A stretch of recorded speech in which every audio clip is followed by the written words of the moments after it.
પ્રભુ ઈસુના ગૌરવી નામમાં આજની પ્રેમી સલામ. જય મસીહ કી. પ્રકટીકરણના પુસ્તકના 21મા અધ્યાયમાં આપણે યરૂશાલેમનું વર્ણન જોવાના છીએ. સ્વર્ગમાંથી ઉતરી આવેલું યરૂશાલેમ શહેર, પવિત્ર નગર, પવિત્ર મંદિર કેવું હશે એ નવું વર્ણન પ્રભુના સેવકને દર્શનમાં બતાવવામાં આવ્યું. પ્રકટીકરણ 21:9 વચનથી પવિત્ર નગર નવું યરૂશાલેમ સ્વર્ગમાંથી ઉતરી આવ્યું એવું દર્શનમાં બતાવવામાં આવ્યું, અને એ તેની પવિત્રતા, તેની મહાનતા બતાવવામાં આવેલી છે. જો સ્વર્ગીય યરૂશાલેમની પવિત્રતા અને મહાનતા બતાવવામાં આવેલી છે, તો પૃથ્વી પર જ્યારે પ્રભુએ આ મંદિરનું રચના કરી ત્યારે એની કેટલી બધી પવિત્રતા હતી એ દર્શાવતા હોય કે છે કે એ જૂનું સર્વ જશે અને નવું યરૂશાલેમ દેવની પાસેથી આકાશમાંથી ઉતરતું આવશે.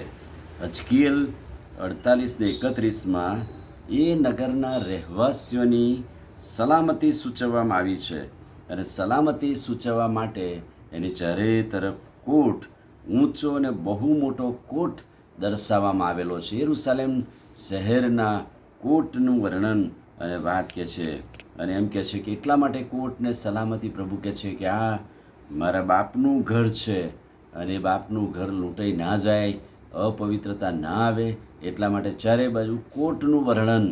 યરૂશાલેમ મંદિર હોય કે શહેર હોય, પણ એની જે પવિત્રતા છે એ પ્રભુ અહીંયા બતાવે છે. બીજી ધ્યાન સૂચક વાત, ત્યાં ચારેય દિશાનું વર્ણન બતાવવામાં આવેલું છે, અને ચારેય દિશાનું વર્ણન શું સૂચવે છે? પૂર્વથી, પશ્ચિમથી અને ચારેય દિશાના કોટની વર્ણન વાત લખતા એમ કે છે કે મારા બાપના ઘરની અંદર આખા વિશ્વ અને બધા જ દેશોના લોકો આવી શકે માટે ત્યાં બધા જ કે છે કે તેની ત્યાં એ દિશાનું વર્ણન ઊંડાણથી લખવામાં આવેલું છે કે મારા મંદિરની અંદર બધી જ દેશ જાતિઓ આવી શકે છે, બધી જ પ્રકારના લોકો આવી શકે છે, અને બધા જ લોકો પ્રભુનું ભજન કરી શકે છે, ગમે તે દરવાજેથી આવે. અને એટલા માટે દરેક જગ્યાએ દરવાજા ગોઠવવામાં આવેલા છે. ગમે તે દરવાજાથી આવે પણ પ્રભુ એમનો આવકાર કરે છે. ત્રીજી ધ્યાન સૂચક વાત, ત્યાં 12 કુળોની વાત અને 12 શિષ્યોની વાત. ઇઝરાયલના 12 કુળો અને 12 શિષ્યો, પ્રેરિતોનું પ્રતીક બતાવવામાં આવેલું છે.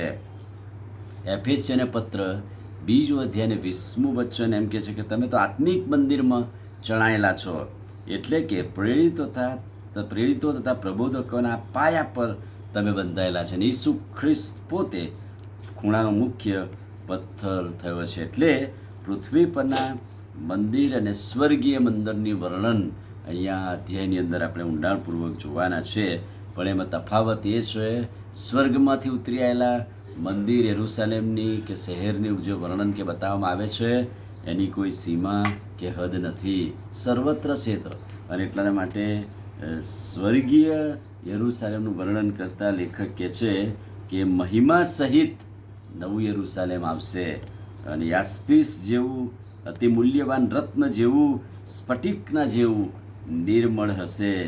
12 દરવાજા, 12 દૂતો, અને દરવાજા ઉપર 12 કુળોના નામ, અને નગરના કોટ ઉપર 12 પ્રેરિતોના નામ. આ બધું શું સૂચવે છે? જ્યારે સ્વર્ગીય યરૂશાલેમ આવશે, પ્રભુ પ્રગટ થશે, ત્યારે આવા લોકો, પસંદ કરાયેલા લોકો ત્યાં પ્રગટ થશે. આમીન. પ્રાર્થના કરીએ. વાલા પ્રભુ, આજે સવારે તમારા અદ્ભુત પવિત્ર વચન માટે આભાર. નવા યરૂશાલેમનું વર્ણન અમે જોઈએ છીએ ત્યારે સમજવા અમારી મદદને સહાય કરો. પ્રભુ ઈસુના નામમાં માંગીએ છીએ, સાંભળો ને માન્ય કરો. આમીન. God bless you.